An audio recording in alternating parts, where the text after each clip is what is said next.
Hello and welcome to what I think is episode 35 of Not Another Nutrition Podcast. Continuing with the Creatine series, this episode is kind of part B from last episode. I had to split it. It was originally going to be, my thought was around concerns, misconceptions, common questions around and touching on the bigger topics. I still think I'm going to do a listener questions one, which is just going to be like quick fire, answer specific questions. Some of them I'll literally be like, yes, full stop, next question. No, full stop, next question. But this one, or ended up these two, are on some of the bigger topics. So today I'm going to cover hair loss and just touch on skin/acne. I'm going to cover gut function, gastrointestinal distress, because that came up a lot. And then just have a bit of a discussion around pregnancy, breastfeeding, and children. So really, really quick, I cannot tell you how many questions came in around this whole hair loss thing. Does creatine make you bald? Does creatine cause you to lose your hair? So many people asking that question, I guess for the fear of taking it and it impacting their hair. And I think what I'll say here is, I think I've got a podcast somewhere on hair loss and talk about some of the mechanisms of action around this. And a key player seems to be something called DHT. Dihydrotestosterone, I think. And it's a very active version of testosterone that has certain effects, one of which being if you are susceptible to hair loss, like I am, it's one of the mechanisms by which you will lose your hair. And to some extent, if it's going to happen to you, it's inevitable. Now, obviously, there's different ways of thinking about this. As a male, kind of like, yep, if it's going to happen, it's going to happen. Embrace it, go with it. And don't worry too much. If you want to be, playing football or rugby or weight training really, really well, and creatine is going to help you do that, and you're going to be playing one of those sports for the rest of your life or whatever, don't worry too much. Like, creatine is not going to suddenly make your hair start falling out like crazy. I think I'll lead with that comment. It's just not like that. So I think I might have commented on the fact that, you do need this predisposition. When people take steroids, their DHT will increase. And therefore, if someone is susceptible to hair loss, it will make their hair fall out quicker, faster, whatever, earlier, etc. And it will, it can do that to women. Because steroids are, and at the doses that bodybuilders would use, it's going to have profound effects on the body. These are supraphysiological levels that are being hit. But even then, I discussed the fact that you still see pro bodybuilders with boatloads of hair on their head. Obviously, it causes more hair growth elsewhere on the body, but it's kind of unfortunate. In some ways, that you then lose it off your head. So creatine is a natural supplement, and there is one study ever with no... So one thing I will say is there are several studies that have all looked at creatine supplementation, and the idea was, well, it's increasing muscle mass. Is it increasing our testosterone levels? And seemingly the body evidence does not support that. That is not really how it's having its effect. However, we have this one study in rugby players that did measure DHT levels, and they increased a little bit. No study ever has looked at creatine and hair loss as an endpoint. So, at best, things are very, very preliminary. If it's not increasing testosterone, then it's hard to believe that it's going to be increasing DHT significantly. And countless people. We never want to use anecdotes. The plural of anecdote is not data, in terms of we're not getting, you don't get 100 people and go, oh, this is the answer. But people almost talk about creatine like it's going to cause hair loss. So therefore, anyone who, it's a bit like when people go, gluten's killing people, gluten's causing X, Y, Z. And then you look at the population and how many billions of people are consuming gluten, and it's not doing that to all of them. So there's obviously something wrong with that thinking. So likewise with creatine, it's not leading to people's hair falling out. Now, the only thing I will say here is, if you're feeling like that's you, if you're feeling like you're super susceptible to hair loss, and when you take creatine, like I was someone who naturally started losing my hair from a fairly young age, started receding very early, started thinning very early. And when I took creatine or didn't take creatine, I noticed absolutely no difference either way in what was happening. So I'm someone who's susceptible. So when people say to me, oh, I took creatine, my hair just felt a bit, a bit thinner, a bit whatever, a bit weaker, I don't know. I am skeptical, I'll be honest, because it surprises me that they would notice, because even if it did have an effect, it's a very, very, very small one. So I do think it's mostly in people's head.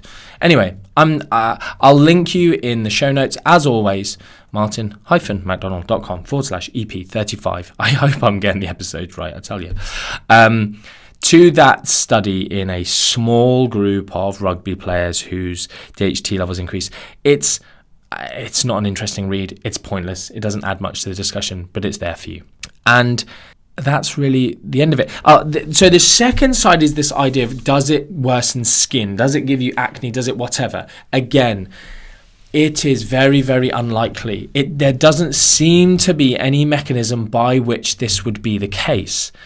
And sometimes people's entire routine changes when they start taking creatine, as in they start going to the gym, they start eating more protein, they start bulking, eating more calories. There's other factors. Things like eating high GI carbohydrates is this overarching term of like there's more evidence for eating high GI carbohydrates, which I hate the term high GI carbohydrates. I'm using that term because it's what people in this area use to discuss it, but I really, really dislike it, because when you talk about high GI carbohydrates, you're talking about things like ultra-processed foods, refined grains, but also carrots. And so the idea that carrots would be giving people, increase IGF-1 and increase sebum production and oily skin and therefore leading to acne doesn't sit well with me. But we do know that changing your diet and eating a better diet overall, what we understand to be a better diet, can improve skin condition.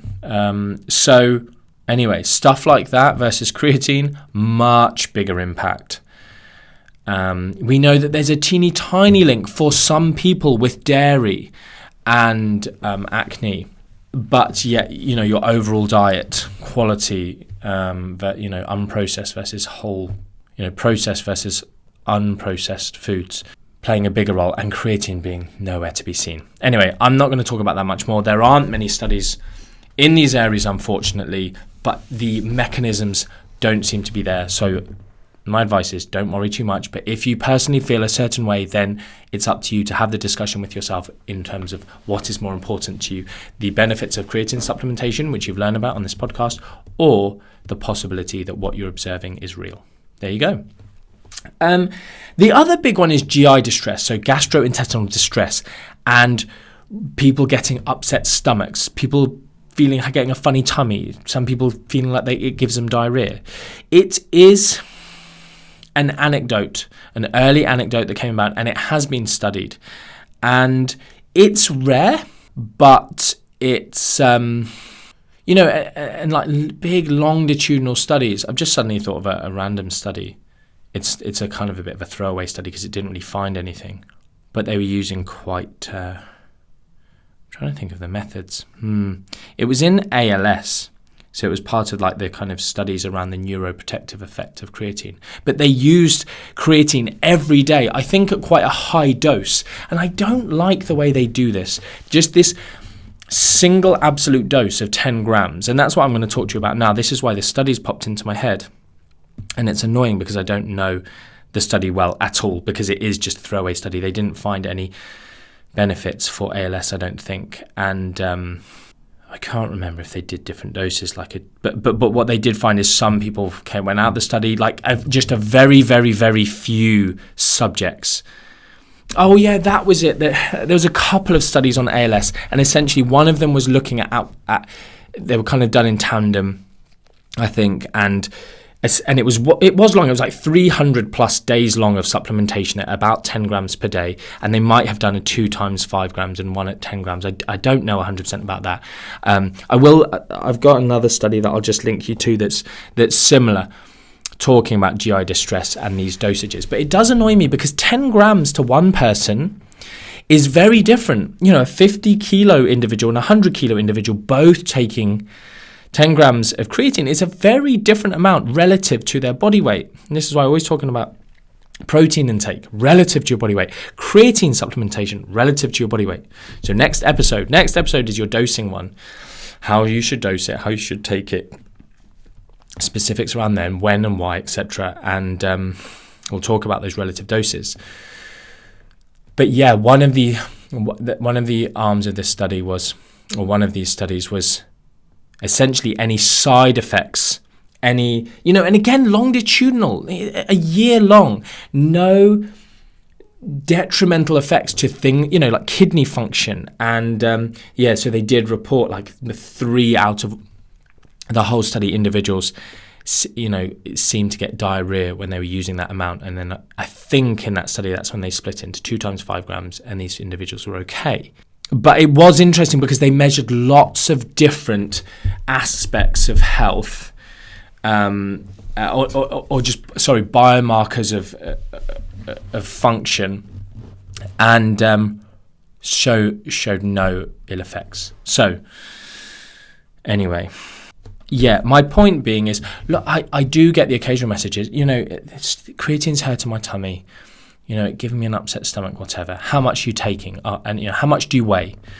I'm a 60 kilo female. Right, how much are you taking? Well, I just take a scoop. How much is a scoop? I don't know. Okay, well, weigh it. Right, it's 8 grams. Right, that's a big dose. That is a large dose of creatine for someone at your body weight. It's 3 or more times the daily maintenance dose for your body weight. So stop it and take a smaller dose. But I understand companies just say 1 scoop. Companies say take 5 grams because that's there or thereabouts. But we know that the relative doses are much smaller. So anyway, I would say if it is, so in one of these studies, have I got anything? No. People saying, does it impact gut microbiome? I don't know. I've not seen data. That was one of the, I've got these questions written down here. Don't really know. It's not something that's been well studied yet. But sorry, just on the GI distress, take a smaller amount more often. So even if you're wanting to take 10 grams a day to load quickly, take 5 times 2 grams or 3 times 3.3 grams or whatever. And you just might find you're able to take it with no ill effects. Okay. And another thing I'll just say, which is just kind of interesting again, creatine's just amazing in terms of all of these different effects it seems to have and in the body. And again, this whole idea of gut microbiome and gut health. And, I think it's too early to start having major discussions. But one thing I was saying to Toby, one of my staff, about this was I had an Olympic athlete, a Paralympic athlete who had Crohn's, and we were supplementing with him with creatine. Little did we know, like there's a medical case study out there, which is a bizarre study, and it really annoys me. Did I mention this in the last episode about these researchers, doctors, whoever, writing 12 milligrams of creatine when they meant 12 grams. And it just annoys me that that's getting through peer review when anyone should be able to look at that and go, well, that's a ridiculous, it's obviously not 12 milligrams. No one's ever only taken 12 milligrams of creatine.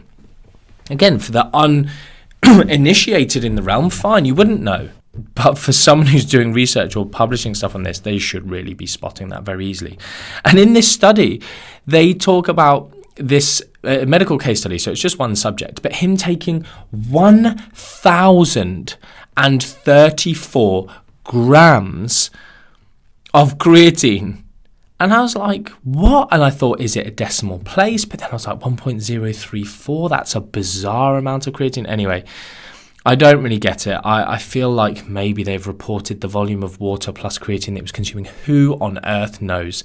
Anyway, just some really interesting stuff that in models of colitis, and I think this medical case study he had, I think it was Crohn's, yeah. But linking it to like gut barrier function and the mucosal membrane recovery in this individual seemed to be better with creatine supplementation. And again, it's early days. There's nothing major being published in this area. But again, just for me, it's like, it does just make me think, with all of the safety data we have in adults and creatine supplementation, just flip and take it. Why not? Just do it. All of the preliminary stuff there is in Huntington's and Parkinson's and Alzheimer's and cognitive function in the elderly and benefiting you for your exercise and helping with your sleep deprivation. Like, my goodness, how cool would it be to be the person who discovered it? Right, I'll leave that there. Final little thing is pregnancy, children, breastfeeding. And I was tentative, stretch before we go into this, tentative to talk too much about this, but I wanted to have this section where if you're a nutritionist or a dietitian or a doctor or a personal trainer who wanted to give your patient or client some information, they're asking you these questions, for them to make an informed decision. I am not giving advice on what you should do. I'm giving information. You can send them to here to give them that information that you may not know for them to make a decision. It's a tricky one because we do not, I'll start with pregnancy. We'll kind of go through the life cycle, pregnancy, breastfeeding, child. That's how it works if you're not aware. And I did actually have someone message me about conception. Not like that, but it was about, would creatine help the environment to grow a healthy baby? And I said, honestly, we're miles away from knowing anything like that. Don't get, it's like, creatine's amazing, it must help with this. But anyway, so during pregnancy, there has been discussion around creatine being a third trimester supplement alongside other things that have been used to potentially undermine some of the complications of pregnancy that we often see. Now, I just want to say this. My feeling, creatine and creatinine, well, creatinine is often measured in the blood and urine of pregnant women. And so if you're taking something that changes those values, I just worry that the medical establishment isn't ready for you. And obviously I am aware of many women who have taken creatine and they've been training and everything whilst pregnant. All of the athletes ever who have got pregnant, they are often taking creatine. And there's no reason to believe it would be a major issue because of all of the health data that we've got on creatine, it not causing issues. Now, there is a big change in water levels in pregnancy. There is a big increase in blood volume. And therefore, I would just be tentative, especially if someone was going to do it, I would tell them to be moderate in their dosing. So do not load, for instance. Just go with the kind of long-term maintenance type level of creatine supplementation so that there aren't big shifts. That would be my first thing if someone is going to use it. The thing to say is I could come out here and say, don't do it. What's the point? What's worth the risk? But there is also some very small potential benefits. And these things are being discussed. It is being used. Creatine's being studied or has been studied as this like third trimester supplement in terms of in situations of, let me think. Premature babies, but that's post-birth. It has been used. That's quite interesting. It didn't actually show any benefit, but I will just say that out loud, is doctors have deemed it okay to give creatine supplementation to premature babies to try and help them. It's something called, it's like AOP, something apnea of prematurity or something. I don't know. Anyway, this isn't my expert area. Don't test me. But it didn't help in the study that I read. And but there was no deleterious effect to the premature baby. So that's one thing. They deemed it okay to do.